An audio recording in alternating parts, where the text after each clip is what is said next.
es súper importante la retroalimentación. ¿Ya? En el fondo, para uno pararse acá y hablar y gastar energía, ¿cierto? Mantener la atención y todo eso, yo también tengo que tener alguna especie de retribución por eso. Y mi retribución es la participación y bueno, y obviamente el respeto de ustedes hacia mí. ¿Ya? Yo soy bastante relajado, obviamente hasta un cierto límite. ¿Ya? Lo que yo les pido fundamentalmente, obviamente más allá del respeto, la puntualidad, ¿cierto?, es que me retroalimenten. En la medida en que nosotros vayamos avanzando en las clases, ¿cierto?, participen también. Si tienen alguna duda, hagan su duda, si quieren hacer algún aporte, perfecto, alguna experiencia, también. No tenemos mucho tiempo, las clases duran, ¿cierto?, cada bloque 1 hora, lo cual a mí me queda bastante corto muchas veces para la cantidad de materias que tenemos que pasar. Así que les digo también de manera anticipada que muchas veces olvídense del recreo. ¿Ya? La verdad es que muchas veces prefiero que nos comamos el recreo y tratar de salir un poquito antes. Yo creo que algunos de ustedes van a estar de acuerdo conmigo, ¿cierto? Que salgamos de repente, no sé, aunque sea a las 10:10 y no a las 10:30, ¿cierto? Ya es algo. Así que muchas veces yo me voy a comer ese recreo. En otras ocasiones no va a ser necesario. ¿Ya?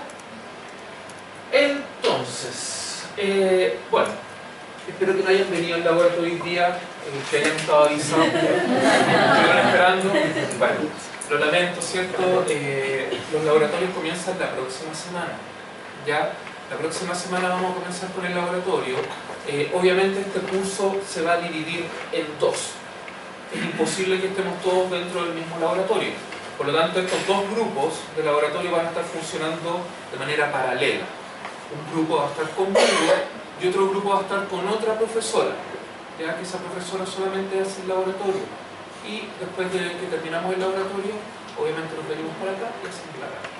¿Ya? Estamos como al revés, generalmente los cursos siempre primero la cátedra, después del laboratorio, pero ¿qué se lo hace? Así. Con respecto a eso del laboratorio a la primera hora, ¿hay alguna posibilidad, no sé, en mi caso particular, que trabajo súper lejos de acá, entonces a las 7:15 siempre me es casi imposible llegar y me complica que el laboratorio sea primero y no se puede como una oportunidad de repente que no puedo estar, no sé, 10 minutos por un minuto.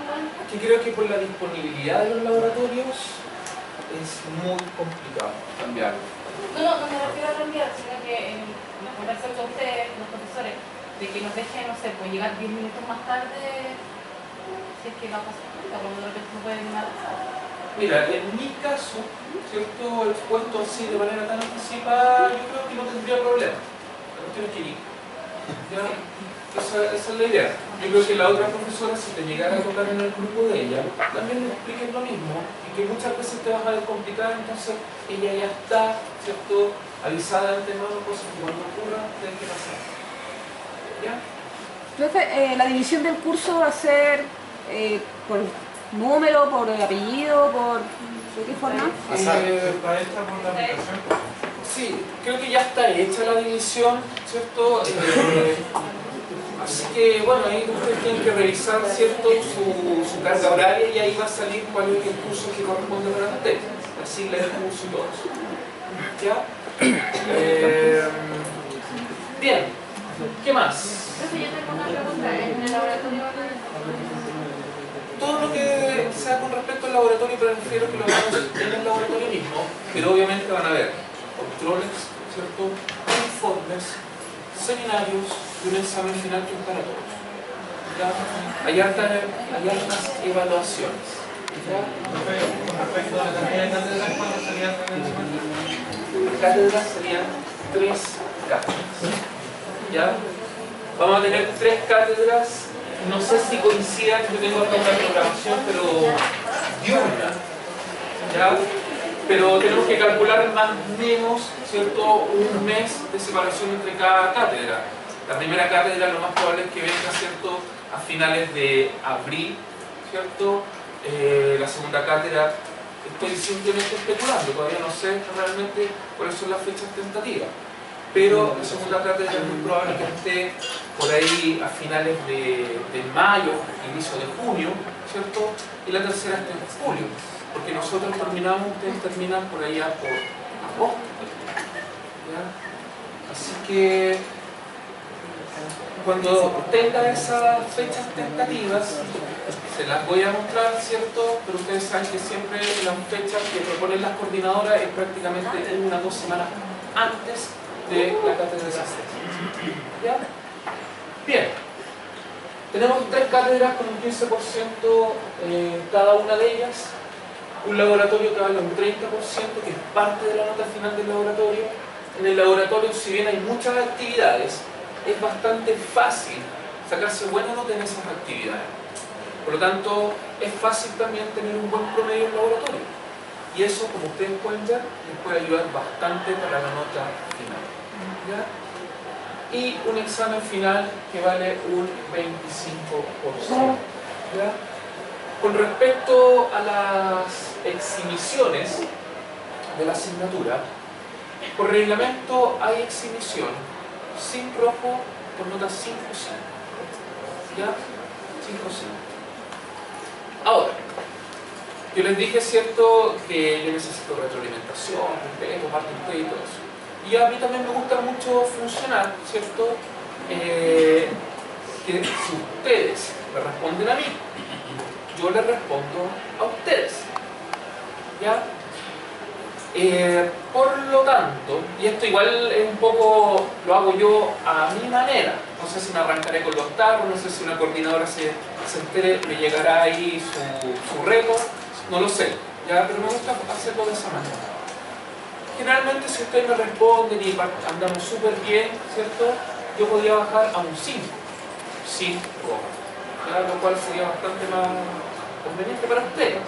4-9 por ahí, podríamos entrar a conversarlo, a coimearme con alguna cosa. Eso lo podemos ver.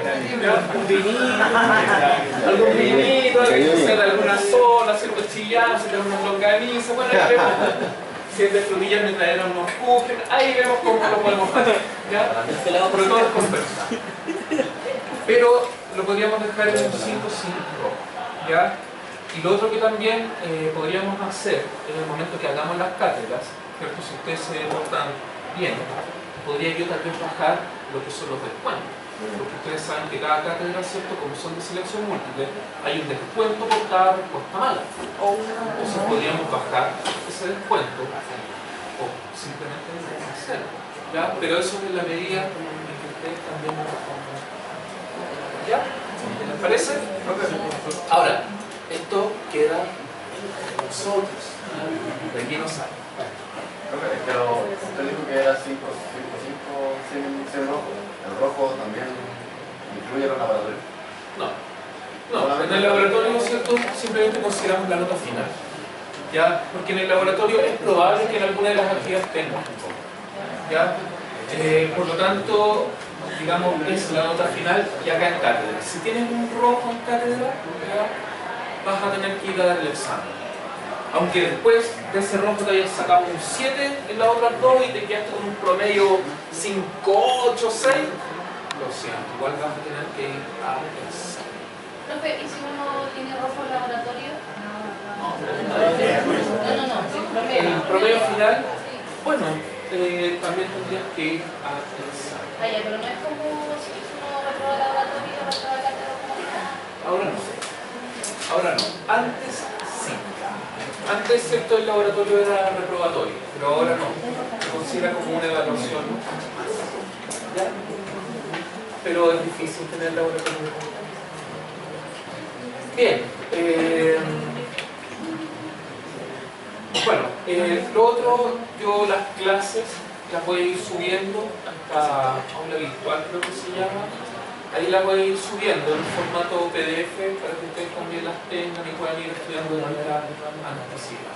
¿Ya? Yo creo que voy a subir al tiro un buen lote y así también las pueden traer, las pueden utilizar para rayar acá durante las clases. ¿Hay bibliografía recomendada para la asignatura? Hay una bibliografía recomendada, ¿ya? Creo que también está señalada ahí en la descripción del curso, del programa. Pero les puedo decir que el libro que más utilizamos, y prácticamente todas mis clases están en base a eso, es el Hickman. ¿Ya?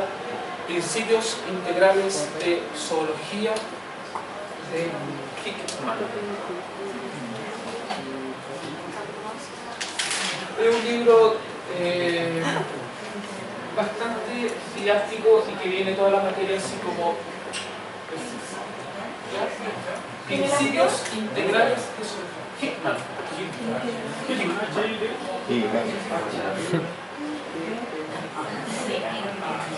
No, no es Hickman. Ya, Hickman.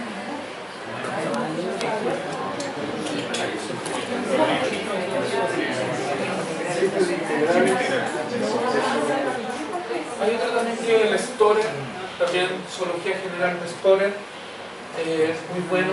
Hay uno que es solamente para la parte de invertebrados, pero también es mucho, ¿cierto? Así un libraco solo para invertebrados, mucha información de Barnes. Pero realmente a mí me gusta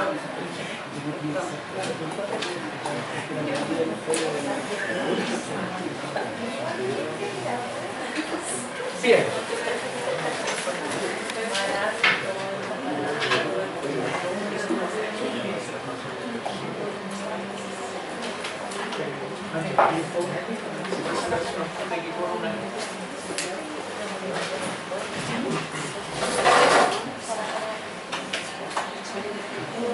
Bien, vamos viendo ya un poco lo que va a ser el programa del semestre. Acá tenemos prácticamente toda la materia que nosotros vamos a pasar durante este semestre. Vamos a partir hoy día con una clase introductoria donde vamos a ver muchos conceptos un poco más biológicos tal vez, ¿ya? Pero que son muy importantes dentro de lo que es la zoología. La próxima semana vamos a tratar, aunque a lo mejor vamos a quedar con un conchito, ¿cierto?, para otra oportunidad, de ver todo, darle una pincelada general a todo el reino animal. Es bastante, pero es bien didáctico, vamos a ver muchas fotitos, ¿cierto? Así que va a estar bien entretenido. Lo que va a ocurrir, que va a ser también bien interesante, es que vamos a ir un poco a la par los laboratorios con las cátedras, ¿ya? Porque la próxima semana en el laboratorio vamos a tener una sesión introductoria, más que nada, hablar un poco de cuáles van a ser las evaluaciones, ¿cierto? Cómo comportarse en el laboratorio, y vamos a hablar de algunas cositas muy básicas como lo que son algunos planos de simetría, qué es lo que es, ¿cierto?, un corte longitudinal, transversal, a qué nos referimos con algo que es, ¿cierto?, proximal, distal, etc. ¿Ya? Y a la clase siguiente ya partimos con protistas, observando protistas, y va a coincidir justamente, al menos con la clase de protistas acá en la cátedra. Así que vamos a ir un poquito a la par entre cátedra y laboratorio. ¿Ya? Vamos, como ustedes pueden ver, hay muchos grupos, algunos de ellos son muy importantes para ustedes, porque obviamente tienen importancia veterinaria. De hecho, los protistas no son animales, ¿cierto? Son un grupo absolutamente distinto, ¿cierto? Pero son productores de muchas enfermedades, por lo tanto los vamos a ver. Después vamos a ver algunos grupos que son netamente parásitos, ¿cierto? Y después vamos viendo algunos grupos bastante importantes, sobre todo por la diversidad que tienen. Son grupos muy exitosos, sobre todo en el número de especies distintas que vamos a encontrar. ¿Ya? Este es mi grupo. Este es mi grupo. Yo, por título, soy entomólogo. ¿Ya? Soy entomólogo y por lo tanto este es mi grupo. En esto nos vamos a demorar un par de semanas, es una clase gigante, ¿ya? Porque obviamente es el grupo animal más exitoso de todos, ¿ya? Por algo tienen alrededor de 2 millones de especies descritas, ¿ya? Y representan el 80% de todos los animales que se conocen hoy en día. El 80% son artrópodos, ¿ya? Por lo tanto nos da un poquito más de tiempo. Y después, ¿cierto? Ya entramos, bueno, no debemos recordado, ¿cierto?, en lo que a nosotros, bueno, nos va a ser un poco más familiar, que es nuestro grupo, nuestro film, donde estamos nosotros, y obviamente vamos a ver todos esos vertebrados. ¿Ya? Así que, como pueden ver, es un programa bastante extenso. Entre medio, obviamente los vamos a ver aquí un montón de otros grupos más chiquititos, ¿ya?, que son muy desconocidos. Tampoco creo que yo los vaya a preguntar mucho. Quinorrinco, gastrotrico, ¿cierto? ¿Qué diablos son esos? Los fosforados, ¿cierto? no los conocen mucho y los vamos simplemente a pasar así como en términos generales.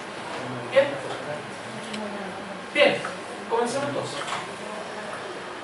Claramente, zoología. ¿Qué es logos? Es estudio y animales, ¿cierto? Claramente la zoología, ¿cierto?, es el estudio de los animales, de tanto de su diversidad como también de sus estructuras, ¿ya? Y las relaciones, digamos, de parentesco filogenético que pueden existir entre ellos, ¿ya? Nosotros nos restringimos a estudiar el reino animal y claramente los animales son seres vivos. Por lo tanto, tal vez, y esto debe ser fácil para ustedes porque ya tuvieron la asignatura de biología celular, ¿cierto? Así que podríamos, para romper el hielo un poquito y así participar también, cuestionarnos un poquito qué es la vida, o cómo podríamos definir la vida, cómo podríamos diferenciar un organismo vivo de uno inerte, sobre todo por sus capacidades, más allá de su estructura, porque claramente la constitución de los seres vivos es muy distinta, ¿cierto? Ustedes me dicen los seres vivos están constituidos por célula y listo. Eso no hay margen de comparación. Pero, ¿qué capacidades tienen los seres vivos que los distinguen, por ejemplo, de los seres inertes?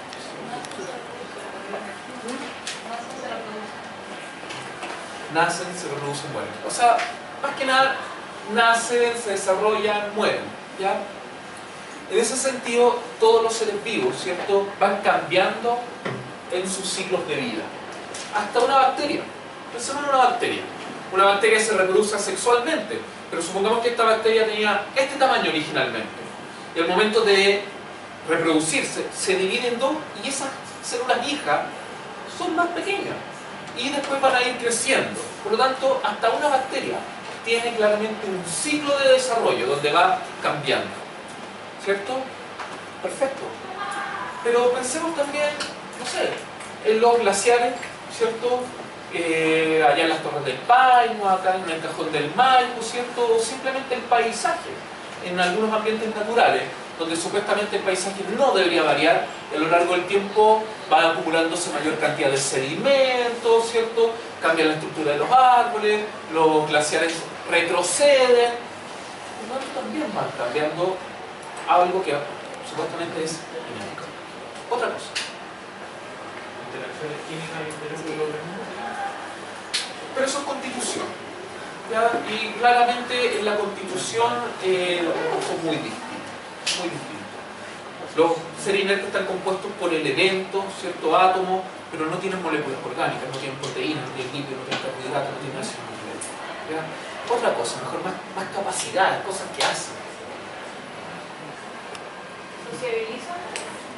Sociabilizan.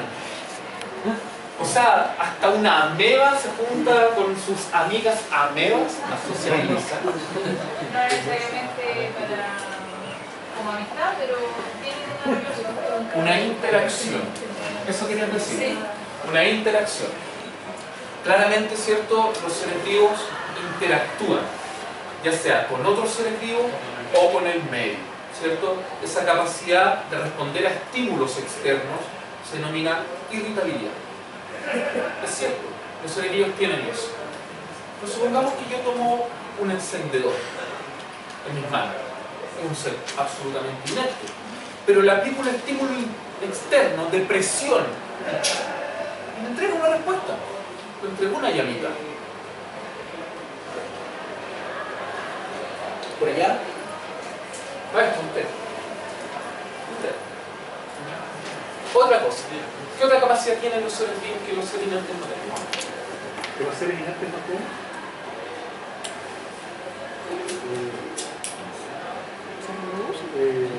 ¿Movimiento? No sé. ¿Energía? ¿Energía?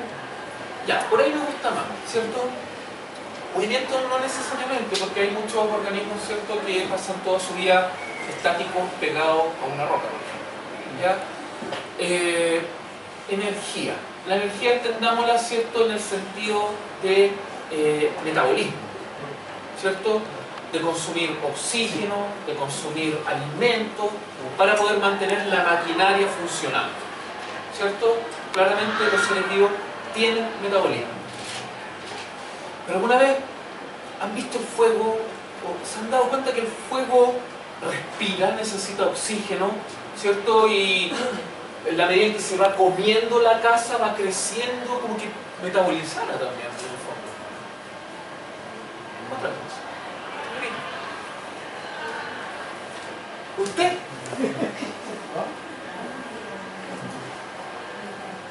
Los seres vivos necesitan de agua. Pero es parte de lo mismo del metabolismo. Puede ser el hecho de pensar. Eso es muy antropocéntrico, ¿ya? Porque ¿usted cree que una medusa piensa? Bueno. ¿O que un gusano plano piensa? No, ¿cierto? Claramente ellos actúan por un instinto de sobrevivencia, pero no piensan, no piensan. ¿Se reproduce? Es muy antropocéntrico. ¿Alguna otra cosa? ¿Qué podemos hacer nosotros? Y que es una de las cosas más importantes del mundo. ¿Se reproduce? ¿Qué? ¿Qué dijo? ¿Se reproduce? Ya está pensando en eso, ¿eh? Obviamente, ¿cierto? La reproducción es el segundo instinto más fuerte, instinto natural. Hoy en día, bueno, muchas veces yo voy a criticar un poco al ser humano. El ser humano como que se escapa en gran medida de todo esto, ¿cierto? Hoy en día, por ejemplo, nosotros queremos favorecer más nuestro desarrollo personal, egocéntrico, que por ejemplo tener familia, muchas veces, ¿cierto? Eso es excelente para todos ustedes porque hace que no tengan familia, pero todo ese amor y esa ganas de tenerla, la vuelquen en un animalito, ¿cierto? Y ahí están todos estos animalitos antropomorfeseados, ¿cierto? Hasta perros con zapatillas, ¿viste? Eso ya es... ¿Ya? Claramente se reproduce, la reproducción, ¿cierto? Pero supongamos que yo tuviera una piedra grandota, ¿cierto? Y la tiro así. Por lo menos se va a reproducir en dos, ¿cierto? Así que no se reproducen más. ¿A dónde voy con todo esto? He sido como un poco majadero, ¿cierto? Rebatiéndole cada una de sus ideas. Pero la verdad es que todo lo que ustedes han dicho está bien. Pero si ustedes se dan cuenta, cada una de esas ideas por sí sola, yo, aunque sea con ejemplo, ¿cierto?, un poco absurdo, pude rebatirlo. Y es porque los seres vivos se definen por ese conjunto de capacidades. No por una de ellas en particular, sino que la vida y los seres vivos tienen todas esas capacidades. Y todas esas capacidades las encontramos desde un nivel más básico, donde surge la vida, que es la célula.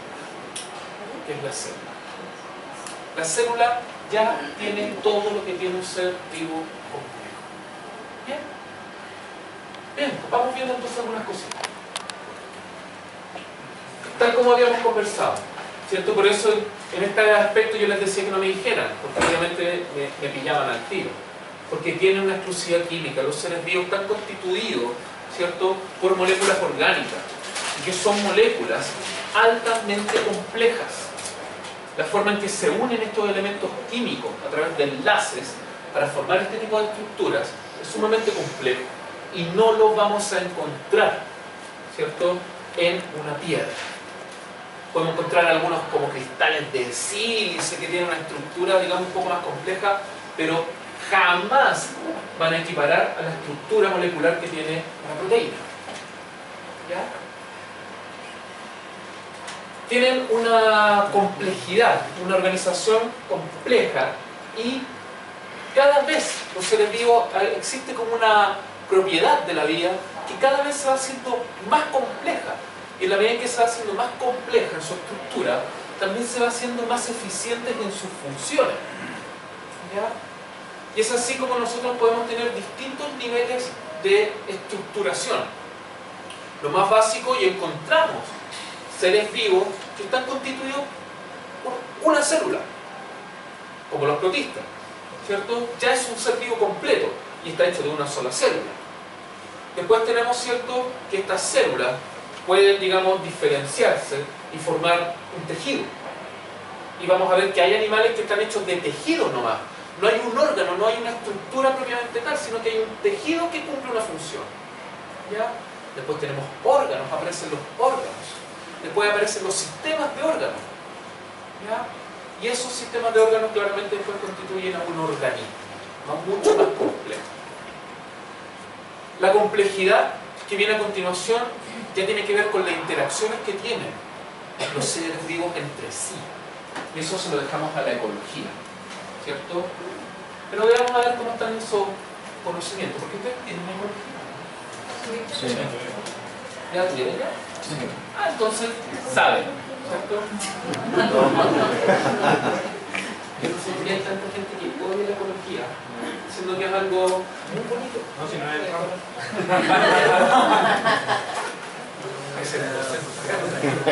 Bueno, cuando tenemos, por ejemplo, individuos de la misma especie que interactúan entre sí, estamos hablando de una población, ¿cierto?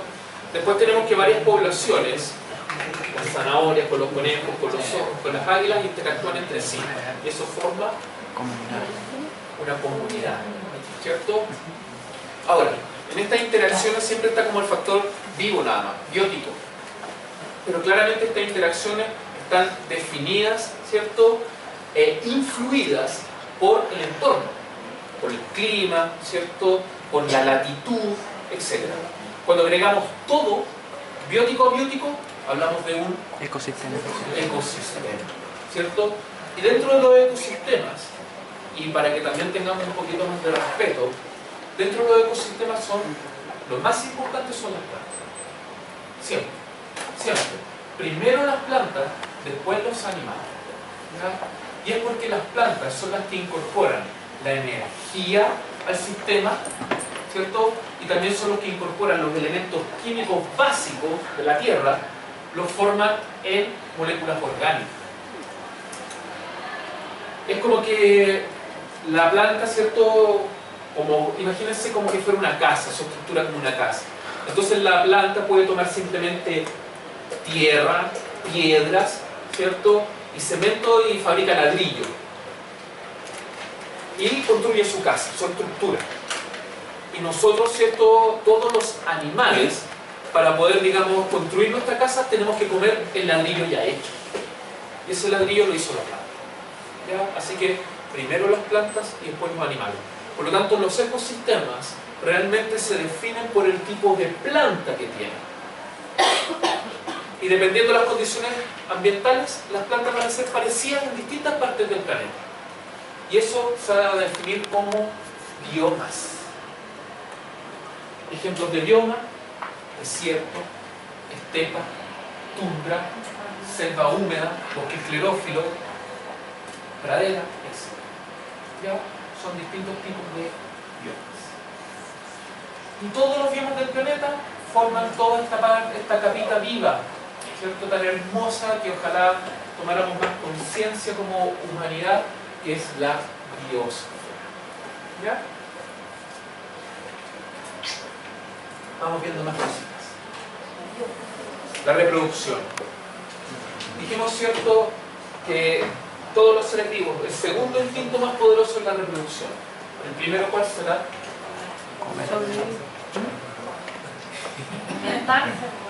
Pero eso, ¿realmente qué te lleva?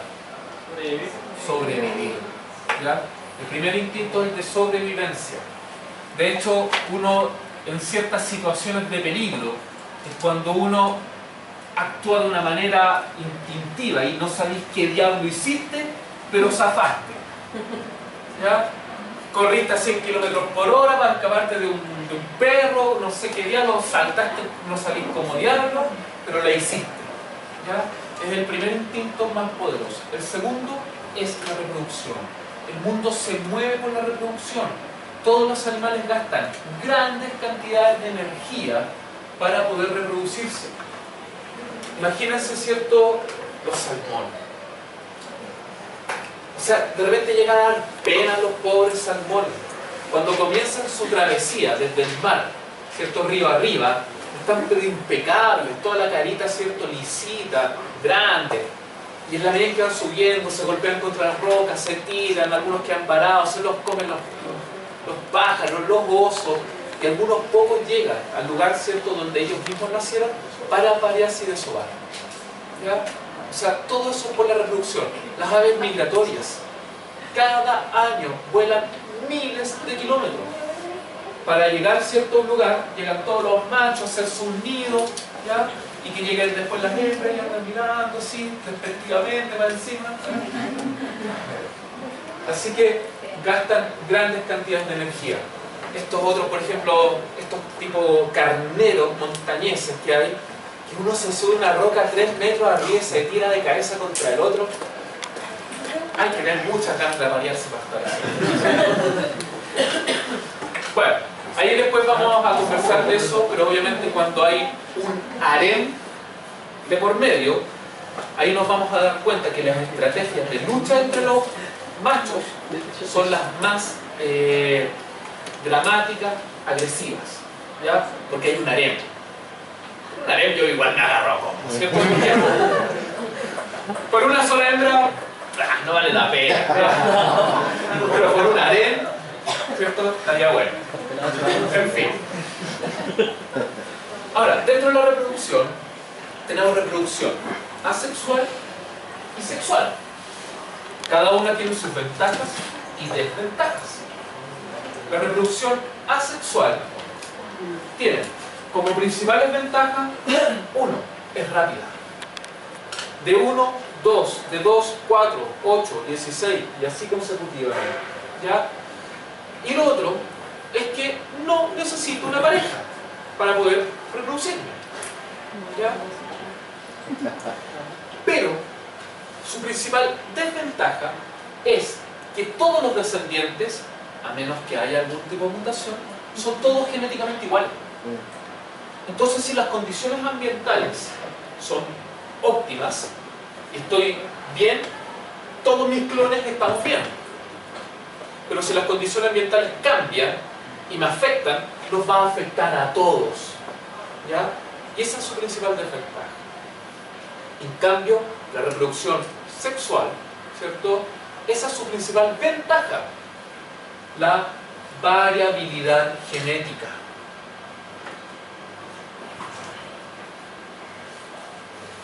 Profe, pero si la reproducción asexual es comparativamente más rápida que la sexual, ¿eso no quiere decir que haya mayor probabilidad de que aparezca una mutación en las generaciones posteriores? Sí. Y eso es lo que en el fondo afecta a las bacterias, que tienen una velocidad de reproducción tan alta que sus tasas de mutación son también más altas. Ahora, generalmente las mutaciones lo más probable es que sean negativas. ¿Ya? Porque pensemos en algo. Lo que existe hoy en día lleva, ¿cierto?, mucho tiempo ensayar, viene con este ensayo y error. Por lo tanto, si llegó a este momento es porque tiene una estructura, ¿cierto?, y una forma que están bien. Por lo tanto, cambiar eso, ¿cierto?, es muy probable que se cambie para mal, que se cambie para bien. Pueden surgir obviamente mutaciones beneficiosas. ¿Ya? Bien. En el caso de la variación genética es muy importante porque significa posibilidades adaptativas. Hace mucho tiempo atrás, ¿cierto?, tiene que haber sido en el siglo XVI aproximadamente, en Europa estalló, ¿cierto?, una peste bubónica, o también llamada la peste negra, ¿ya? La cual acabó prácticamente con 2/3 de la población europea de esos años, ¿ya? Y esta peste era transmitida por pulgas, las pulgas de las ratas, ¿ya? Porque tenemos que decir que a nosotros, obviamente, la pulga que nos afecta es la pulga de las ratas, ¿ya? La pulga, digamos, de los perros y de los gatos no nos afecta. ¿Podrían llegar a picarnos? Sí, con hambre, ¿cierto? Cualquier cosa es buena, ¿ya? Pero nosotros somos más hospederos de las pulgas de las ratas, de las Pulex irritans, ¿ya? Por si acaso. Y en ese momento murió muchísima gente, pero algunas personas sobrevivieron, aún entrando en contacto con gente que tenía la peste. Por lo tanto, ¿y eso por qué ocurrió? Porque eran genéticamente distintos. Cuando empezaron los brotes de SIDA en África, mucha gente murió, pero también empezaron a aparecer personas que eran resistentes al virus. Y desde ellos, ¿cierto?, empezaron a sacar, digamos, las vacunas que se utilizan hoy en día con el SIDA. Hoy en día nadie se muere de SIDA. Hay que colocarte, ¿cierto?, y tomarte un remedio de por vida, pero no te mueres, mantiene el virus a raya. Lo mismo está ocurriendo con algo tan peligroso que ha sido el ébola. Hay gente que ha estado en contacto con el ébola y que no le ha pasado nada, ¿ya? Y eso es porque son genéticamente distintos. De acá, ninguno de nosotros es genéticamente igual, ni siquiera entre hermanos. Los únicos que pueden llegar a ser genéticamente idénticos son, ¿ya? Lo malo de la reproducción sexual es que necesita una pareja y que es lenta, ¿ya? Es más lenta. Y si esa pareja o la probabilidad de encontrar esa pareja disminuyen, las posibilidades de reproducirse son cada vez menores, ¿ya? Un poco el drama que tienen los tigres de Bengala por allá en la India, ¿cierto? Tienen ese drama.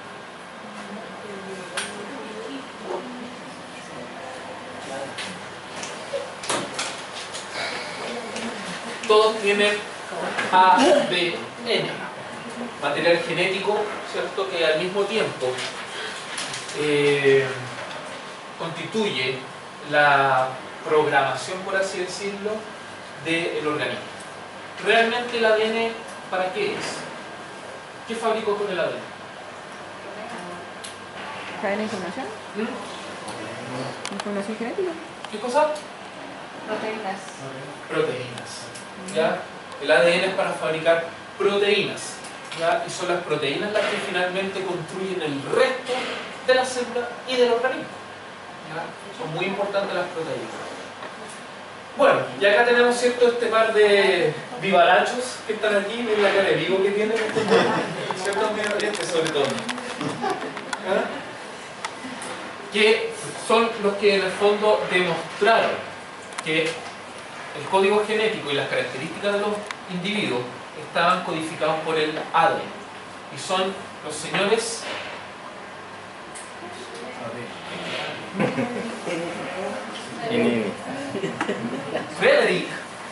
Federico, Kiko.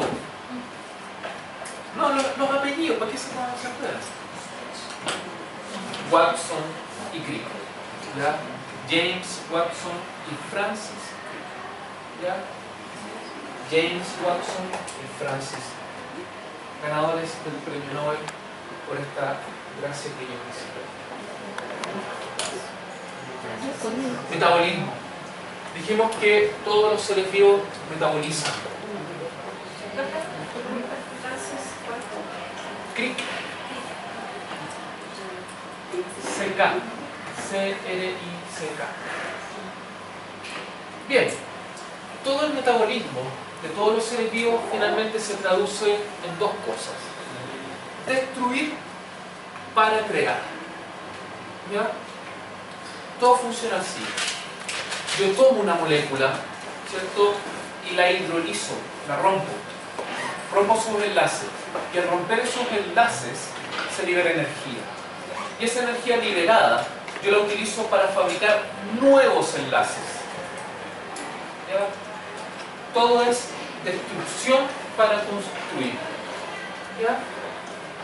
Y eso se traduce en dos palabras, dos conceptos que son catabolismo y anabolismo, para que ustedes nunca más olviden cuál es cuál. ¿Qué toman los físico-culturistas truchos, digamos, para construir músculos? Anabólicos. Anabólicos. Por lo tanto, anabolismo son todas las reacciones de unir, de fabricar, de síntesis, ¿ya?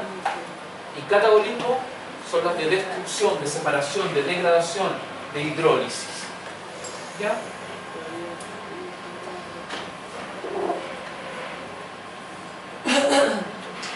Aquí tenemos una ameba comiendo, fagocitando, ¿cierto? Aquí estas partículas. Y este pobre oso panda, que por qué diablos se les ocurre comer una pura cuestión nomás, y eso los pone más en peligro. Y un solo tipo de... Entonces, entre más disminuyen los bosques de bambú, menos posibilidades tiene el panda de sobrevivir. Desarrollo. Dijimos que los organismos van cambiando a lo largo del tiempo. En algunos casos vamos a tener que el juvenil es muy distinto, demasiado distinto a lo que va a ser el adulto. Y en esos casos hablamos que este cambio que ellos van teniendo lo mencionamos más que nada como una metamorfosis. ¿Ya? Como es el caso de algunos insectos, donde por ejemplo una mariposa, su juvenil después del huevo es un gusano, es una cuncuna. Y después la cuestión tiene alas, antenas, patas. Es muy drástico el cambio. Y aquí también hablamos de metamorfosis. En el caso de los anfibios, ¿cierto? Donde partimos con estos renacuajos, pejes pirigüines, pejes sabios. Bien. Seguimos.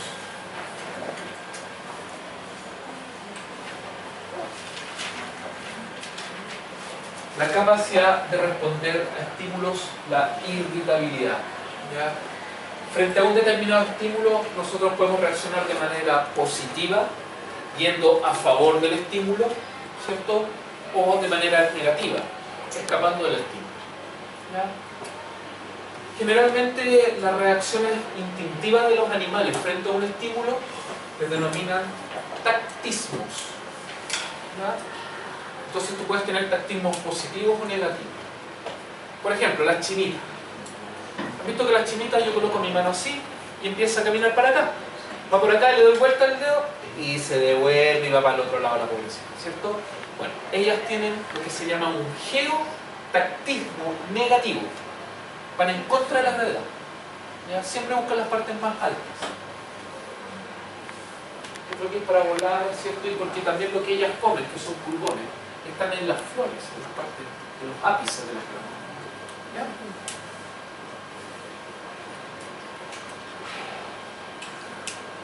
Bien. Tenemos que la vida, los seres vivos, ¿cierto?, obedece a las dos primeras leyes de la termodinámica. Incluso estas leyes, ¿cierto?, la primera, sobre todo, tiene como casi un alcance metafísico. Da bastante que pensar muchas veces. Y es que dice, ¿cierto?, que la energía no se crea ni se destruye, solo se transforma. ¿Ya?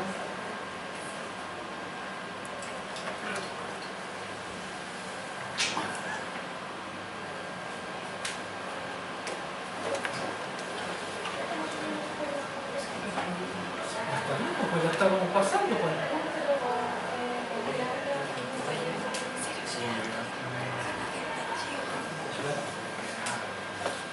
Bien, la segunda ley está directamente relacionada con la primera y es el principio de entropía, ¿ya?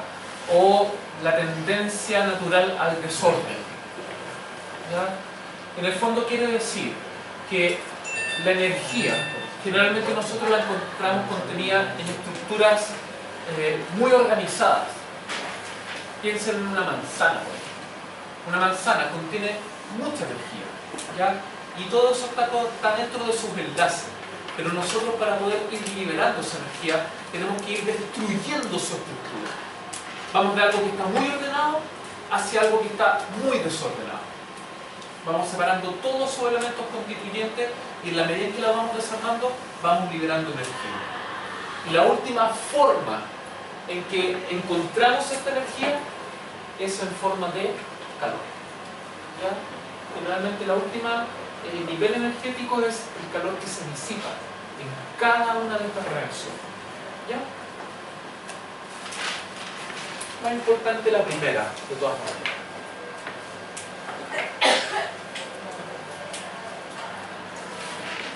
Bien.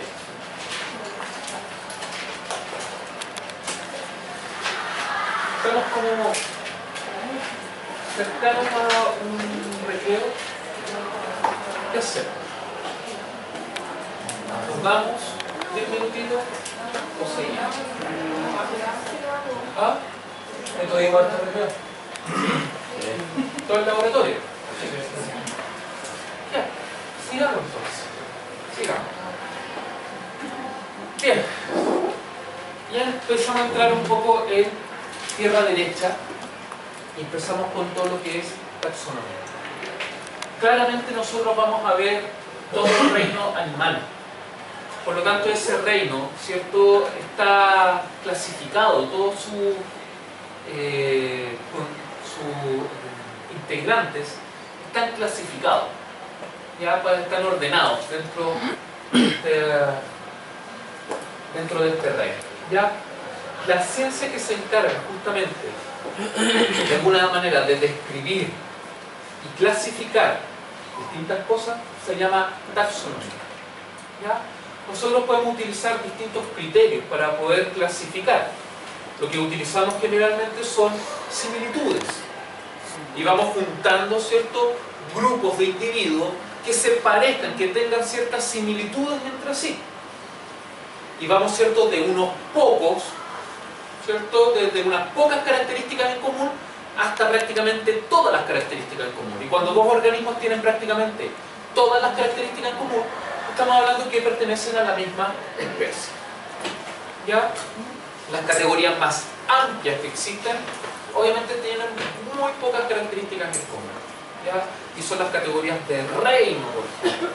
Reino, dominio, ¿ya?, todo eso. ¿Ya?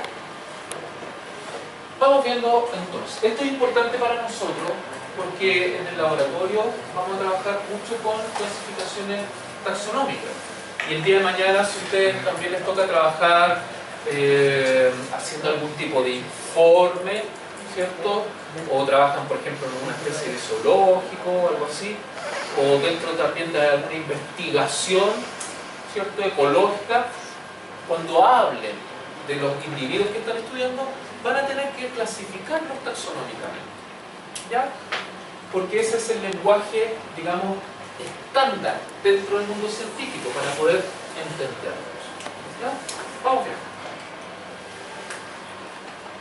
El padre de la taxonomía, el que comenzó con estas clasificaciones, fue el señor Aristóteles, por allá, ¿cierto?, algunos siglos antes de Cristo. Estos individuos, ¿cierto?, eran naturistas, ¿cierto?, filósofos, y él generó el primer sistema de clasificación. En este compendio que él escribió, Historia Animal, ¿cierto?, clasificó a todos los animales que él observó, los clasificó con sangre roja o sin sangre roja. Como podemos ver, es un sistema de clasificación bastante poco preciso, ¿cierto? Es muy general. Por lo tanto, ahí caerían más que nada los vertebrados separados de los invertebrados. Es impresionante darse cuenta que este sistema de clasificación, aunque es muy básico, duró prácticamente 2000 años. Lo clasificaban de esa manera. Hasta, digamos, por el año dentro del siglo XVIII, siglo XVII, por ahí recién empezó a cambiar esto. Y eso es fundamentalmente porque dentro del mundo antiguo, la iglesia sobre todo tenía mucho poder. Y era una iglesia, sobre todo en el mundo occidental, ¿cierto?, muy agresiva, muy castigadora. Entonces cualquier persona que cuestionara, ¿cierto?, algún principio religioso, te ahorcaban, te quemaban, hay un hereje, ¿cierto? Entonces el mundo científico, la verdad es que nadie tenía muchas ganas de andar descubriendo nada, ¿ya? Porque obviamente corrían riesgo de que te mataran. Y obviamente las teorías más importantes para esos años eran el creacionismo, donde todas las cosas habían sido creadas por Dios de manera perfecta e invariable. Tú dices que no, hereje, te quemo vivo. ¿Ya? Por lo tanto, no hubo muchos cambios. Luego vino John Ray.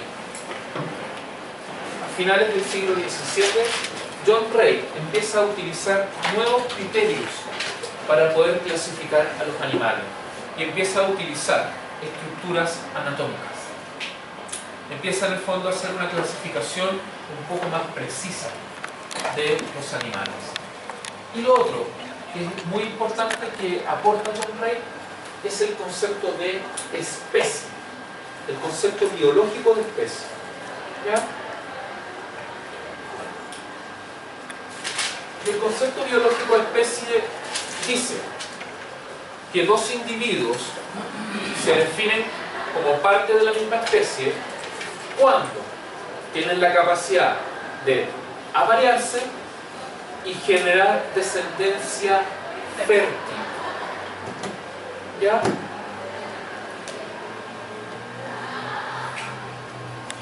Porque, por ejemplo, si nosotros juntamos cierto burro con un caballo, mejor, demasiado homosexual destino, ¿cierto? Mejor un burro con una yegua. ¿Ya? Si lo juntamos, claramente tienen la capacidad de aparearse. La mayoría de las especies distintas podríamos aparearlo, pero los gametos a lo mejor ni se fecundan, ni se fusionan, o a lo mejor se fusionan y no sale nada, ¿cierto? Tienen una diferencia cromosómica tan grande que no pasa nada, ¿ya? Pero en estos animales tienen la capacidad de aparearse, que los gametos se unan, que haya fecundación, que haya desarrollo y que nazca un organismo, una mula. Pero la mula es híbrida y es infértil. ¿Ya? Por lo tanto, no pertenecen a la vida. ¿Ya? Como también ocurre con otro ejemplo de eso mismo, el ligre. Pero hay casos de ligre que son fértiles. Mira, por eso a mí, un antiguo maestro cuando yo estudiaba, ¿cierto? Biología, él me dijo que en biología uno nunca puede decir, ¿cierto?, siempre, y tampoco uno puede decir jamás. Porque la vida es dinámica. Es dinámica. En términos generales, los ligres no son fértiles. No son fértiles. Otra cosa, tampoco sabemos, ¿cierto?, de todas las combinaciones que se pudieran hacer. ¿Ya? Porque en un ambiente natural, yo te aseguro que un burro con una yegua no se van a aparear, sino que se aparean, ¿cierto?, en situación de cautiverio. ¿Ya? Los primeros ligres, ¿dónde aparecieron? En circos. En circos. Porque, pucha, está el león ahí solo, ¿cierto? Está la tigresa al lado, en celo, tirando feromonas y, como dicen, ¿cierto?, la necesidad tiene cara de hereje. Así que, bueno, ya. Pero en un ambiente natural no se van a pescar. No se van a pescar. Bueno, para empezar, viven en ambientes absolutamente distintos, ¿ya? Pero si llegaran a estar en ambientes similares, no se van a pescar, ¿ya? Aunque uno pase en celo, frente al otro no se va. ¿Ya? Esta es una mención que la mula es burro con yegua. ¿Borrer también? ¿Tiene un nombre?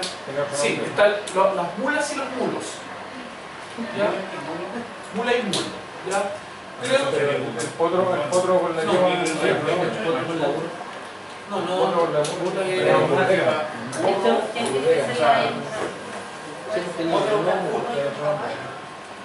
no me acuerdo bien cuál es la combinación, eso lo puede averiguar usted, ¿ya? Pero se habla de mulas y mulos. De hecho, se habla que los mulos, por ejemplo, son mucho más fuertes que las mulas, que son lo menos común, ¿ya? Pero que también se da. La gente de campo Es la misma mezcla, o sea...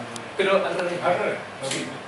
Sí, no es que uno sea el piloto macho, sino que es como al revés, ¿ya? Porque también están los ligres o los tigrón. Están los tigrones, ¿ya? También tigre con león, pero al revés, ¿ya? Tigre y tigrón, a ver, por si acaso, ¿ya? También hay otras, ¿cierto?, que ya caen dentro de la categoría del chiste y todas esas cuestiones, que sale de la cruza, ¿cierto?, de una tortuga con una escoba, y esas cuestiones. Son otros tipos de híbridos.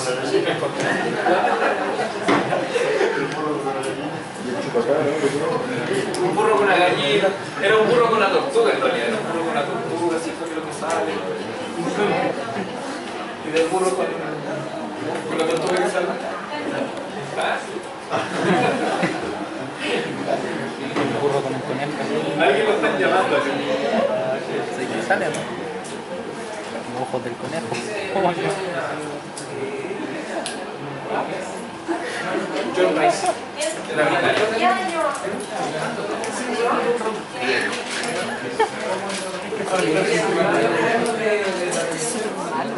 Es buenísimo, es buenísimo.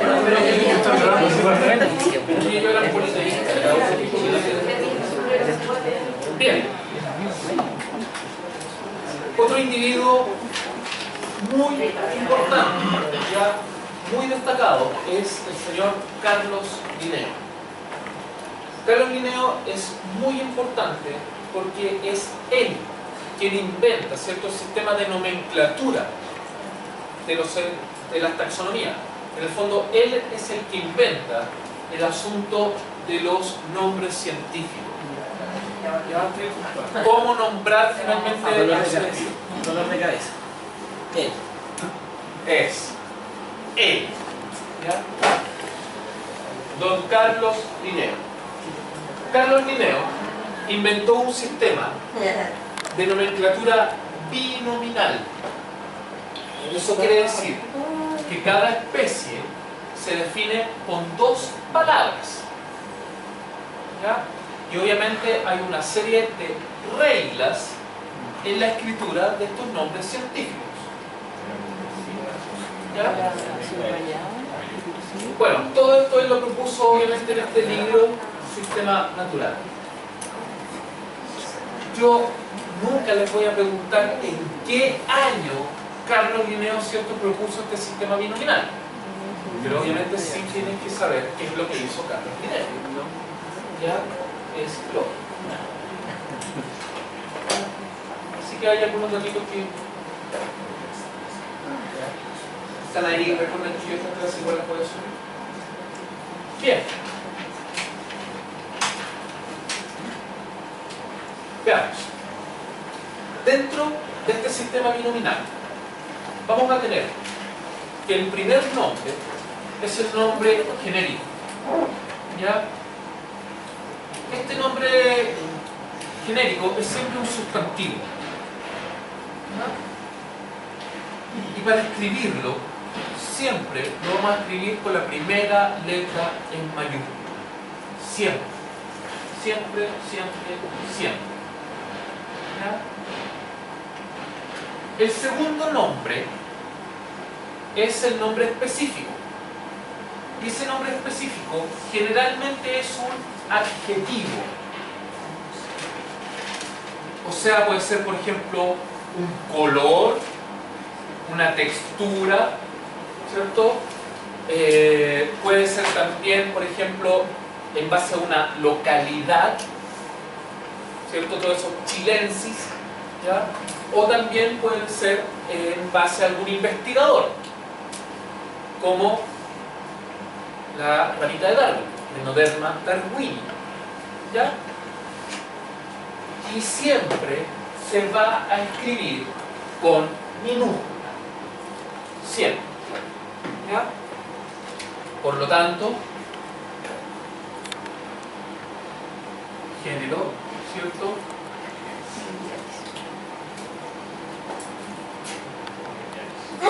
Siempre se va a escribir la primera con mayúscula y la primera con minúscula. Ahora, al tiro, para que nos pongamos de acuerdo, ¿ya? Supongamos que estamos viendo esto mismo en laboratorio.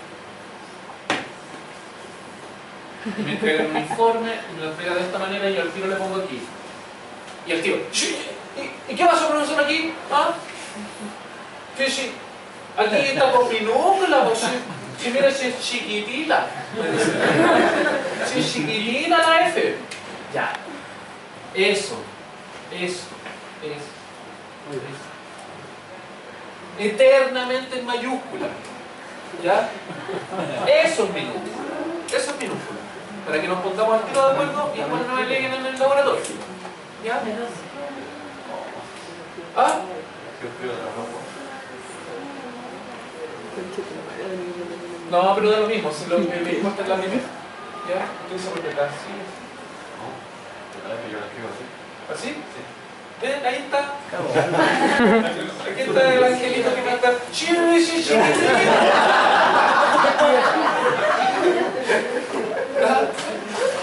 ¡Ya lo veo ya! Lo veo venir. Pastelito. Bueno. Ahora. Tenemos, ¿cierto?, que hay reglas. Cuando nosotros escribimos en el computador, siempre el nombre científico tiene que estar destacado de alguna manera. Cuando escribimos en el computador, el nombre científico está con cursivas. ¿Ya? Es una regla de nomenclatura zoológica y de científica, digamos, nomenclatura científica. Cuando nosotros escribamos a mano alzada, también a veces ocurre que, por ejemplo, escriben normalmente en letra imprenta y cuando... ya ni me acuerdo cómo...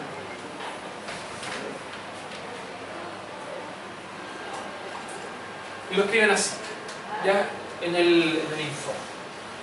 Yo prefiero, para que nos pongamos al tiro de acuerdo, ¿cierto?, y cada vez que escribamos un nombre científico a mano alzada, subrayado. ¿Ya? Subrayado. Esa va a ser la forma de destacarlo dentro del resto de la escritura. ¿Ya? Si va en computador, cursiva. Si va a mano alzada, subrayado. Lo otro que nosotros también podemos hacer, supongamos que yo estoy haciendo un informe y coloco cierto estudio anatómico de canis familiaris. ¿Ya? Y adentro viene, por ejemplo, una pequeña introducción. Y dice, el Canis familiaris es uno de los animales más comunes, domésticos, qué sé yo. Ahí yo, una vez que ya escribí el nombre científico completo, después yo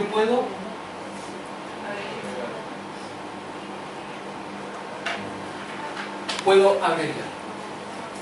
¿Ya?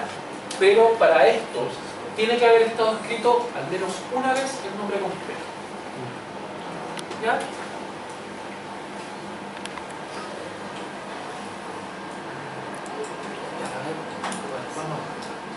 Otra cosa, antes de que pasemos aquí.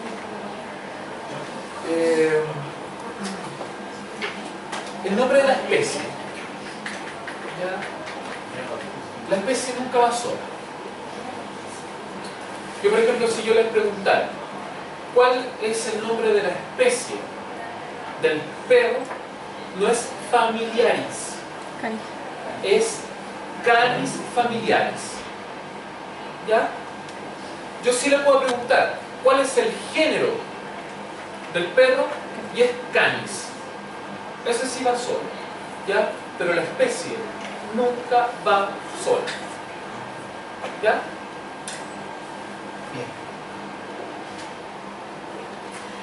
Otro individuo que también hace un aporte a todo lo que es la taxonomía es Jean-Baptiste Lamarck. Lamarck es fundamentalmente conocido por esta teoría que tiene que ver con el alargamiento del cuello de la jirafa.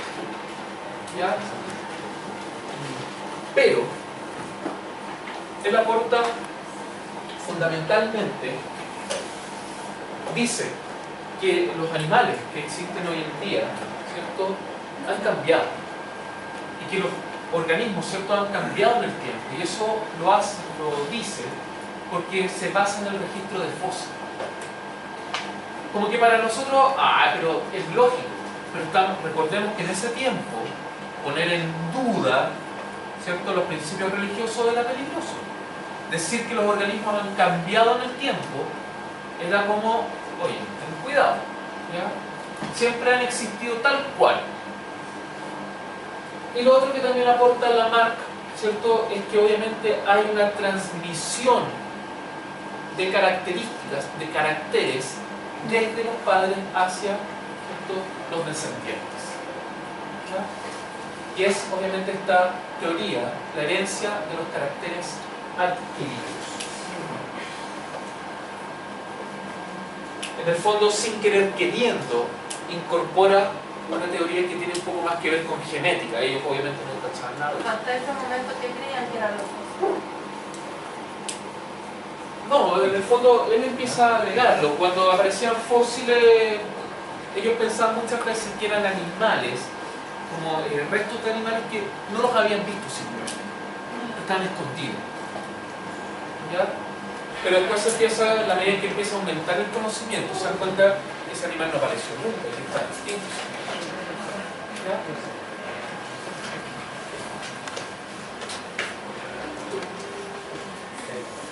Bien. Y el último que aporta a todo lo que son los principios taxonómicos y de clasificación del reino animal es Charles Darwin, y también vale la pena mencionar a Wallace, ¿cierto?, que es un científico que llegó a las mismas teorías de Darwin. ¿Ya? De hecho, dentro de la historia como de la ciencia, a veces se habla de un plagio de Darwin a Wallace. ¿Ya? La principal teoría de Darwin es el principio de selección natural, la sobrevivencia del más apto. ¿Ya? Darwin dice que obviamente los individuos son distintos entre sí y que hay algunos que están mejor adaptados que otros, y esos son los que sobreviven y dejan sus genes hacia las generaciones posteriores. ¿Ya? Las teorías evolucionistas de hoy en día son lo que se llama un neodarwinismo, donde toman esta teoría, pero la relacionan mucho con ¿qué? Con un éxito reproductivo. ¿Ya? Porque yo no saco nada con ser el más fuerte, ¿cierto? Soy el más fuerte, sobreviví, sí, y no me apareé nunca. Así que mis genes murieron en mí. ¿Ya? Por lo tanto, dentro del neodarwinismo, la selección natural tiene que ver con éxito reproductivo. Un individuo, supongamos monos, ¿ya? Y dentro de esta población de monos, por variación natural que existe, hay algunos monos que tienen los brazos un poco más largos. Y al tener los brazos un poco más largos, les permite sujetarse mejor de las ramas. Al sujetarse mejor de las ramas, les es más fácil movilizarse y comen más frutas. Por lo tanto, están mejor adaptados a su ambiente. ¿Ya? La consecuencia sería, dentro del neodarwinismo, que al comer más frutas va a tener más energía. Y al tener más energía, cuando llegue el momento de aparearse, ¿cierto?, va a ser más activo y agresivo en la lucha por las hembras. Por lo tanto, va a tener más éxito reproductivo. ¿Cómo se aplica eso al ser humano? El ser humano no se aplica a nada de esto. ¿Ya? El ser humano es lo más antinatural que existe. ¿Ya? Sin ir más lejos, por ejemplo, yo no soy ni neonazi ni nada por el estilo. ¿Ya?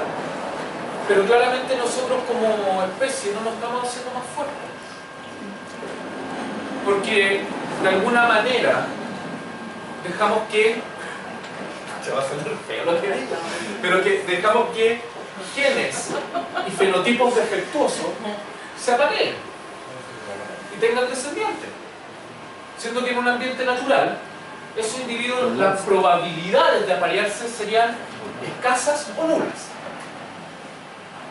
¿Ya? Por lo tanto, el ser humano no cae dentro de esas categorías. El instinto sí aflora. Porque, por ejemplo, para muchas mujeres hay otros tipos de selecciones. Y puede pasar un tipo moreno, una cabellera abundante, ¿cierto? Ahí musculoso, se nota que tiene buenos genes, ¿cierto? Pasa en las chicas. ¡Qué buenos genes que tiene esa genes! Pero pasa otro Es chileno. con más platita, ¿ah? Y preferimos a ese mejor. Mejor gente. ¿Ah? Como que nos escapamos del instinto. Pero yo te aseguro que cuando, no sé, pues Juan está ahí pasando la máquina a cortar el pasto, ¿cierto? El instinto ahí aflora. ¿Ya? Por ejemplo, eso de que cuando el bolsillo es mejor, eso también se puede tomar como un instinto de sentir más plata. Es como cuando los hombres, no sé, buscan a las mujeres porque son más pechugonas, porque tienen las caderas manchas, porque eso tiene que ver con que va a ser más fácil. Pero eso es un comportamiento más natural. El otro es una selección un poco más social. ¿Ya? Porque dentro de nuestra sociedad, el tener dinero te ayuda. Te va a ayudar, ¿cierto? A desarrollarte con tranquilidad, a tener tus hijos, etcétera, etcétera. Nosotros los hombres somos más brutos en ese sentido, somos muy básicos nosotros, ¿ya? Porque nos volvemos locos con las caderas, con las pechugas, ¿cierto? No sé si por ese instinto lo mejor, pero sigue siendo un poco más natural. Sigue siendo un poco más natural que fijarse en la billetera, ¿ya? Nosotros tenemos otro comportamiento, de repente tenemos ciertas tendencias que caen dentro de lo natural, pero muchas veces nos escapamos. Lo mismo que yo les decía al comienzo. Antiguamente sí, por ejemplo, la finalidad de la vida era tener familia, ¿cierto? Y pucha, digamos nuestros abuelos, ni siquiera nuestros padres, ya nuestros padres, por lo menos mi madre ya está como dentro de otra categoría, dentro de otra generación, ¿ya? Pero nuestros abuelos era como esa la finalidad. Y vivir para tener una familia. Y por eso tenían 4, 5, 10 cabros chicos. ¿Ya?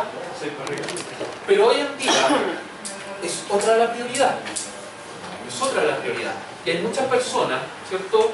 Y muchas mujeres que simplemente no quieren tener hijos. No quieren. No quieren. No, yo no voy a someter mi cuerpo a ese desgaste y que se me caiga la pechuga y todo. No, está loco, yo no voy a hacer eso. Y hay muchas mujeres que tienen ese comportamiento. Entonces nos escapamos. De repente afloran los instintos, ¿cierto? Pero en términos generales no nos podemos comparar con el organismo. Igual es interesante realmente hacer estudios sociológicos y tú vas, por ejemplo, al parque forestal el fin de semana, ¿cierto? Y veis ese comportamiento primate, lo vemos como la hembra, ¿cierto? Desparasita al macho. En vez de buscarle los piojillos y comérselos, ¿cierto? Le mira al punto negro y el otro está así.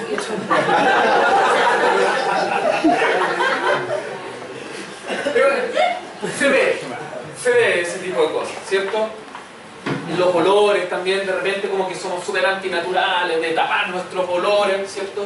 Pero yo he escuchado, por ejemplo, que muchas mujeres en época fértil, ¿cierto? En ese día 14, muchas veces el olor así como a macho no les desagrada del todo. Está tan mal, ¿ah? Y es porque tienen feromonas. Todo eso tiene feromonas, ¿ya? Entonces es interesante todo eso. Esos olores son como ricos. Supuestamente son malos, pero son como ricos esos olores. ¿Ah? Bueno, no nos vayamos por las ramas. ¿Ya?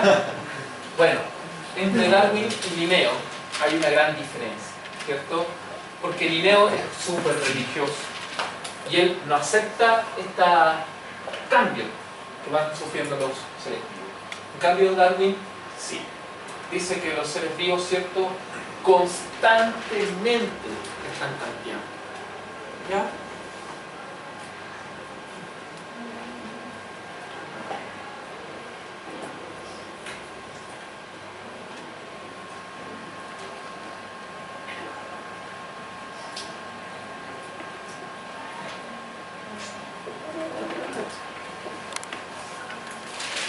Me siento acosado con tantas cámaras, ¿no? Después yo cobro sí por derechos de autor. Si lo suben a YouTube y empiezan a ganar plata con las clases, tienen que dar un porcentaje. o regalarme una copia por lo menos, ¿ya? De las clases. Y no es chiste, ¿ya? Bien. Sigamos. Estamos recién en la mitad. Bien, eso no. Estamos viendo los distintos sistemas de clasificación a lo largo de la historia. Ya dijimos, ¿cierto?, que el sistema aristotélico era una taxonomía muy básica y todos los seres vivos Aristóteles lo metió en dos sacos. O eran animales, y si no eran animales, eran plantas las cosas. Ya, todo en el mismo saco. Después, por allá en el siglo XIX, aparece este sistema de 3 reinos. Ya, por lo menos aceptan que hay como microorganismos. Plantas, animales y monedas. Después, 1969, está este sistema que es como el que más conocemos nosotros y que es el sistema que nos pasan en el colegio, el sistema de 5 reinos, sistema que desde 1990 está obsoleto. ¿Ya? 5 reinos donde están Animalia, otro, Fungi, Plantae. Plantae, ¿cuál? Mineral. No, seres vivos. Arqueas. ¿Ah? Arqueas. No. ¿Colgado? No. Monera. ¿Ya lo dijeron? No. Protein. ¿Ya? Esos 5 reinos. ¿Puede repetir? Comunista. Para mí es desconocido total. Ya. Animal, vegetal, fungi, protista y moneda. ¿Ya? Pero tal como les decía yo, desde 1990 se agrega una nueva categoría taxonómica más amplia, que es el antípoda. Y se agrega dominios. ¿Ya? Dominios. Es una categoría más amplia a reino. Todo el sistema de clasificación en base a esto finalmente construye una pirámide. Bueno, primero veamos los 3 dominios. El antiguo Mónera, el antiguo reino Mónera, se divide en 2 dominios. Eubacteria, que son las bacterias patógenas y las bacterias más comunes, ¿ya? Todos, digamos, los cocos, bacilos, espirilos, todos ellos. Y las arqueobacterias. Las arqueobacterias, antiguas. ¿Ya? Las arqueobacterias son bacterias que viven en condiciones extremas. Y esto en el fondo hace referencia a las condiciones antiguas de la Tierra. La Tierra no siempre fue el paraíso que es ahora, digamos. Antiguamente, ¿cierto?, la atmósfera era una atmósfera de metano y los océanos eran de ácido sulfúrico. Y en esas condiciones surgió la vida. Las primeras bacterias vivían en esas condiciones.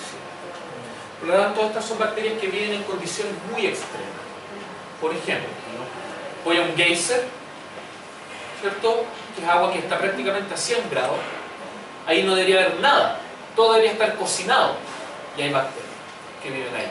En esas chimeneas submarinas que hay bacterias. Voy a un salar, donde la concentración de sal es tan alta que cualquier cosa ahí se deshidrata y se revienta. Incluso los dedos de tus pies. ¿Ya? Tomo una muestra, hay bacterias. En algunas cavernas hay, por ejemplo, por escurrimiento de minerales, ¿cierto?, a través de las rocas, se generan goteras de ácido sulfúrico. Y en esas goteras se fabrican como unas telas de araña que cuelgan. Son colonias bacterianas. ¿Ya? Esas son arqueobacterias. Y el otro gran dominio es el nuestro.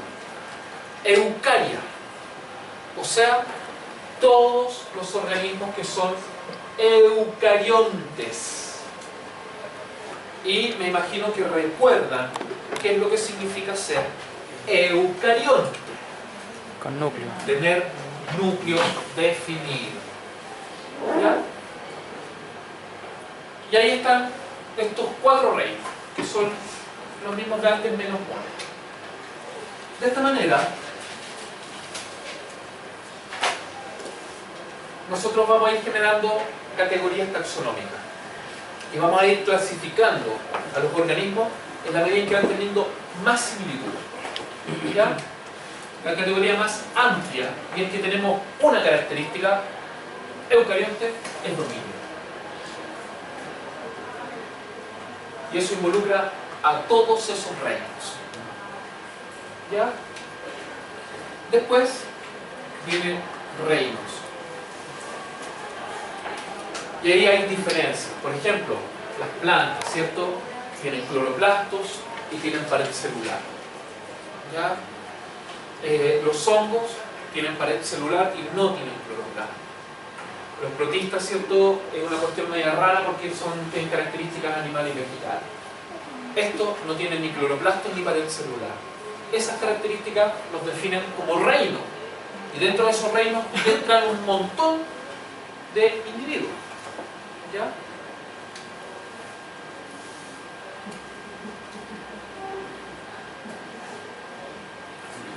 Después viene filum, filo o tipo, ¿ya? Que se habla más en español. Yo soy biólogo, por lo tanto me gusta cómo lo hago. Me gustan las palabras latinizadas, ya me gusta filo. Filo. ¿Ya?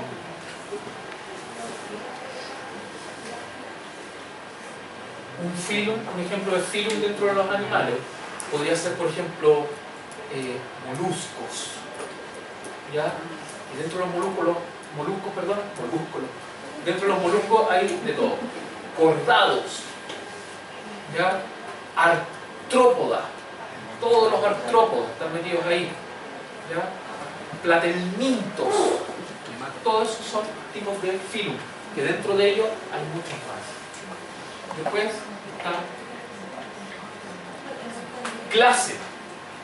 Dentro de los cordados está, por ejemplo, filum cordado, subfilum vertebrados.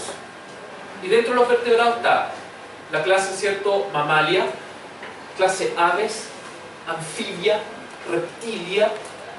¿Ya? Son distintas clases. Dentro de los mamíferos, por ejemplo, después viene órdenes: carnívora, rodentia, ¿cierto? Un elefante, proboscidea, quiróptera, cenartra, arqueodáctila, perisodáctila,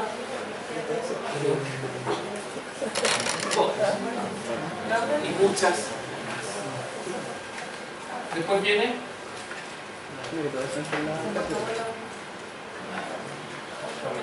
familias. ¿Ya? Un montón de familias. Género. Y finalmente está especie.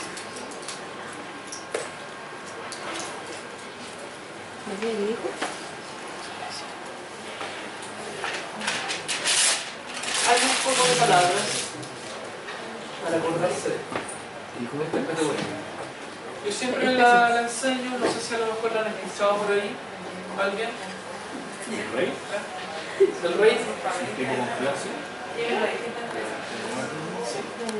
Ahora, ese rey, partimos como de acá, ¿ya? Y dice: un rey de fina clase ordena a su familia comprar géneros de distintas especies. ¿Ya? Un rey de fina clase ordena a su familia comprar géneros de distintas especies. Ya hay que acordarse que es género, porque se dice: un rey de fina clase ordena a su familia comprar tela.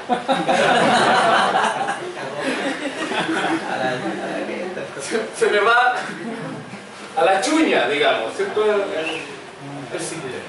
¿Ya? ¿Cierto? Ahora no sé, ya el otro curso, como para agregar esta parte, me dijo, ah, profe, y el rey estaba comiendo en el dominó. Cada quien le pone el otro. ¿Ya? Ahora, estas son las grandes categorías. Pero entre estas categorías hay supracategorías y subcategorías. ¿Ya? Esto puede ser lo más complejo posible. Y después de especie podemos encontrar ciertas razas, tribus, familiares. ¿Ya? Puede ser bien. Bueno, ahí están los árboles filogenéticos. Y ahí está todo lo que hemos mencionado.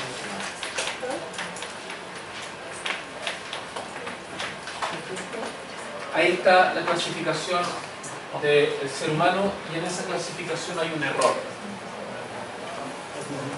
¿Cuál? ¿Ah?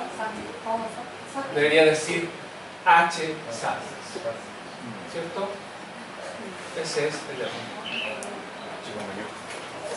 Se fijan que está hecho con tipo, subtipo, clase, subclase, orden, suborden. Una cuestión de loco. Euteria. Ahí está. Tal como habíamos dicho, esta regla ya la habíamos mencionado. Así que no sé si valdrá la pena volver a mencionar. Bien, ¿qué hora es? Queda hoy un ratito. Hablemos.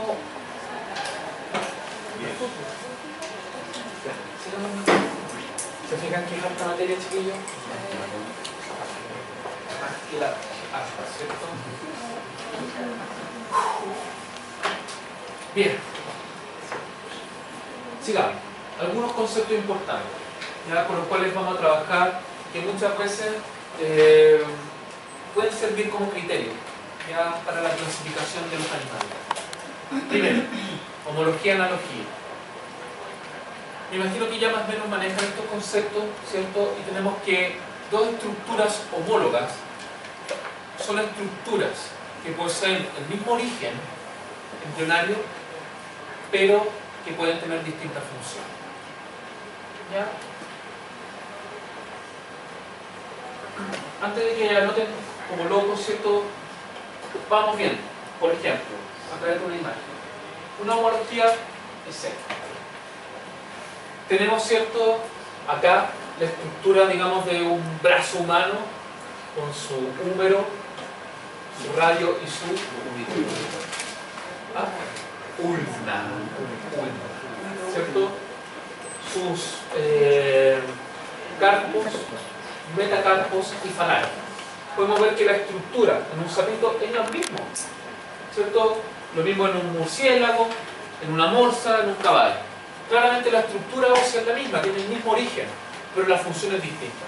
Con esto agarro cuestiones, con esto vuelo, con esto nado, con esto corro, con esto salto. ¿Ya? Pero la estructura es la misma, son estructuras homólogas.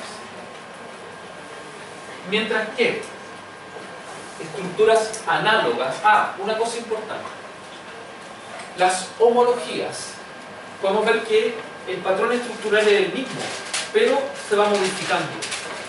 Por lo tanto, las homologías son evidencia de un proceso de evolución divergente. A partir de un individuo, de un ancestro común, surgen todos estos polos. ¿Ya?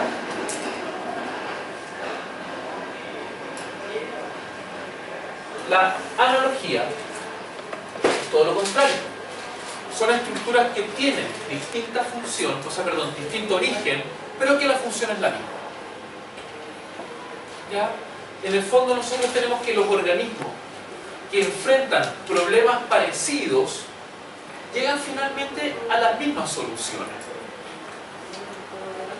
Y por eso las analogías son evidencia de un proceso evolutivo convergente. ¿Ya? Por ejemplo, Si yo quiero nadar, parece ser que lo mejor es tener aletas. Y si yo veo, por ejemplo, a un tiburón con un delfín, se parecen bastante, ¿cierto?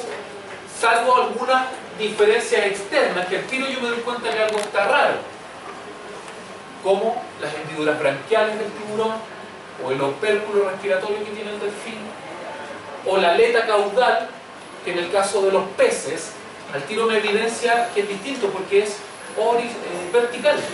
Los peces nadan así. En cambio el delfín es horizontal, el delfín nada así. ¿Ya? Pero en términos generales se parecen bastante. Si yo quiero volar, necesito alas.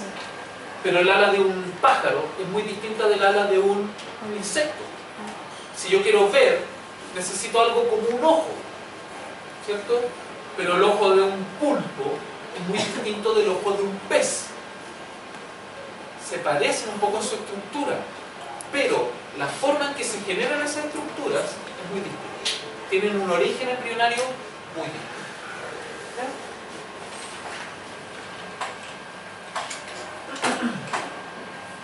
¿Ya? Esto debería ser lo último que vamos a ver por hoy día, ¿ya?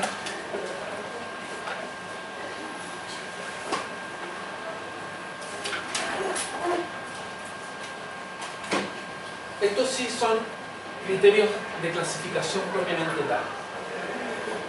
Las cosas que utilizamos para separar los distintos grupos de animales, o las divisiones más grandes por lo menos. ¿Ya? Lo primero que se utiliza es el nivel de organización. Simetrías, cavidad interna del cuerpo y el origen ontogénico de la boca. ¿Ya? Vamos a ir desarrollando cada una de esas ideas. Simetría lo vamos a ver en el laboratorio, ¿ya? Ahí vamos a hablar de todos los tipos de simetría que hay y todo eso. Bien. Vamos. Nivel de organización. Vamos a tiro con eso.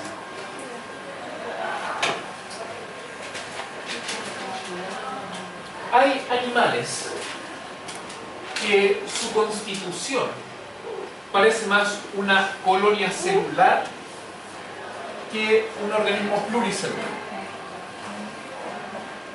Me explico. En el fondo son animales que están constituidos por células diferenciadas, pero que prácticamente son todos iguales. No hay una diferenciación. Y el ejemplo que hay, y ellos se dice que tienen un nivel de organización celular. ¿Ya? ¿Quiénes caen dentro de esta categoría? Las esponjas. ¿Ya? Las esponjas, no sé si las conocen. Son unos animalitos que parecen más plantas, que están pegados en los fondos marinos, que están llenos de orificios. Y que a veces los encontramos también ahí en la playa. ¿Ya? Ellos tienen un tipo de célula especial, pero todo el individuo está hecho del mismo tipo de célula. ¿Ya? Por lo tanto, no hay una diferenciación mayor. Después tenemos algunos organismos que esas células sí forman una estructura distinta, o por lo menos hay dos tipos de células que forman tejidos distintos, células distintas entre sí. Y ahí es cuando hablamos de un organismo que tiene un nivel de organización tisular, tejido. ¿Quiénes son de esta manera? Las medusas. Si nosotros vemos una medusa es como así, ¿cierto? Y acá tiene una... Y son transparentes. Y cuando nosotros las vemos, no se le ve una guatita adentro, ni un estómago, nada. Es transparente. Por lo tanto, ellos tienen un tejido epidérmico, ¿cierto? Dérmico, y tienen un tejido gástrico, pero es una célula con una función gástrica, no es un órgano. ¿Ya? Igual aquí metemos un pececito y esas células lo van a ir degradando. pero es como un tejido, ¿ya? Después tenemos que aparece ya una estructura. Estas células, estos tejidos, forman una estructura más definida, forman un órgano. Pero tenemos un órgano para toda una función. Y esos son, por ejemplo, los gusanos planos. Los gusanos planos, para la parte digestiva, tienen un tubo. Y ese tubo sirve tanto para comer, para asimilar los nutrientes y también para defecar a través de la boca. ¿Ya? Tienen solamente un órgano.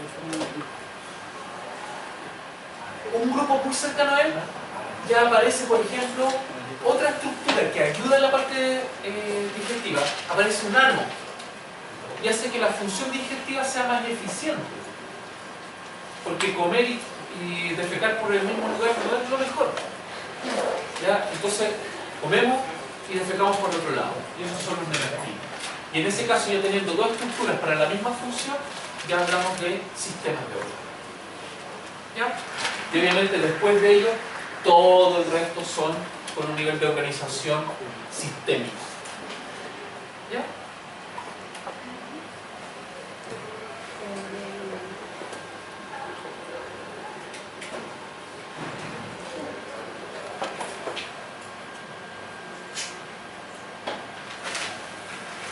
Esto es importante porque cada uno de sus grupos representa un avance evolutivo.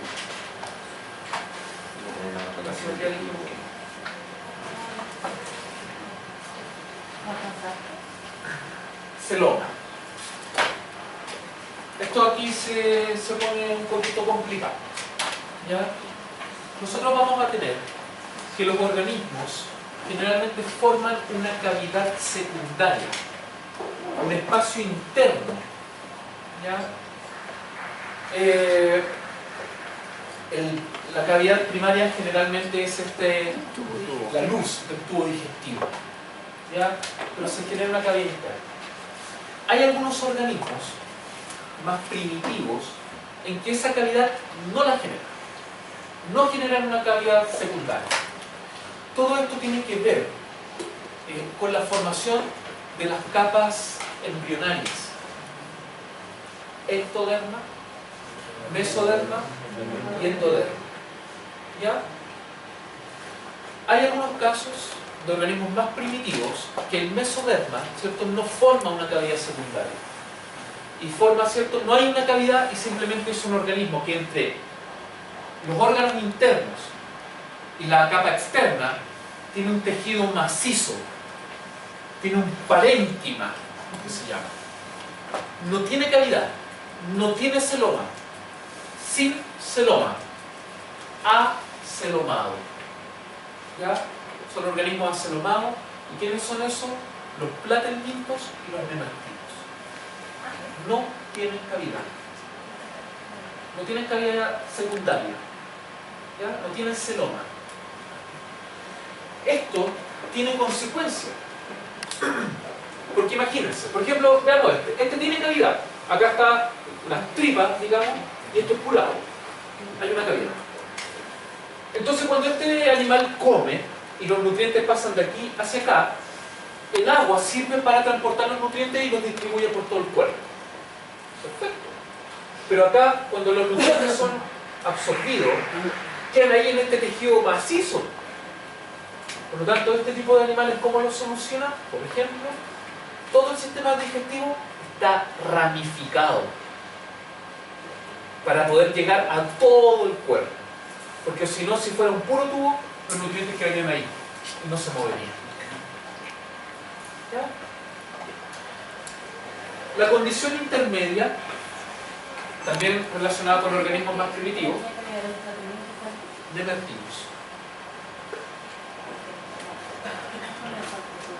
es, ¿cierto?, que entre los órganos internos y la pared del cuerpo hay una cavidad, pero esa cavidad, digamos, es incompleta, no está delimitada y los órganos internos están flotando dentro de ese líquido. Por lo tanto, es una cavidad falsa. es un pseudoceloma, pseudocelomado. El mejor ejemplo de esto son los nemátodos. ¿Ya? Los vamos a ver en el laboratorio y ahí ustedes se van a dar cuenta que lo vamos a abrir, ¿no es cierto? Y todos los órganos internos están flotando en agüita. ¿Ya? La condición más avanzada es que el mesoderma forma una cavidad, pero esa cavidad está aislada, está diferenciada y los órganos internos no están flotando en ese líquido, están, ¿cierto?, delimitados por este tejido mesodérmico que es el peritoneo. ¿Ya? Ese es el peritoneo. Muchas veces esta cavidad interna está muy reducida y la encontramos, ¿cierto?, más que nada relacionada con los tubos internos de las gónadas, ¿cierto?, y del sistema circulatorio. ¿Ya? Y este sí es una cavidad verdadera, es la condición más avanzada, ¿cierto?, y es un organismo celomado, que dentro de las clasificaciones, desde moluscos en adelante, prácticamente son todos celomados.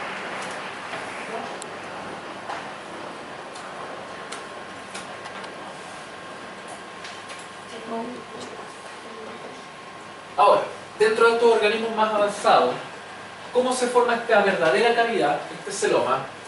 Puede ser de dos puntos.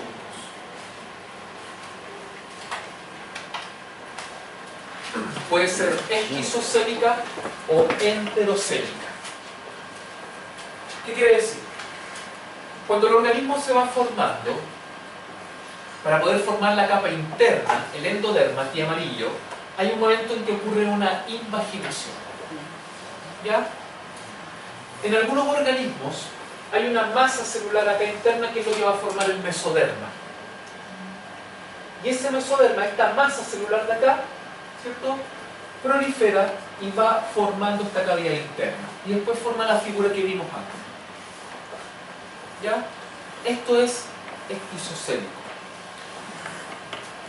La formación de la cavidad a través de este sistema está relacionado más que nada con organismos invertebrados. Con organismos que vamos a llamar protostomados. Lo explico al tiro. Protostomados. ¿Qué quiere decir? Que este primer orificio que se generó acá, el blastoporo, ¿cierto?, en este tipo de animales, esto va a dar origen a la boca. Primero se va a formar la boca, y cuando esto termine de unirse al otro lado, se va a formar el ano. Y esos son fundamentalmente todos los invertebrados. Los invertebrados, por lo tanto, son protostomados. Primero se origina la boca, ¿cierto?, y su cavidad interna se forma a través de esquizocelia. Esa es la figura completa.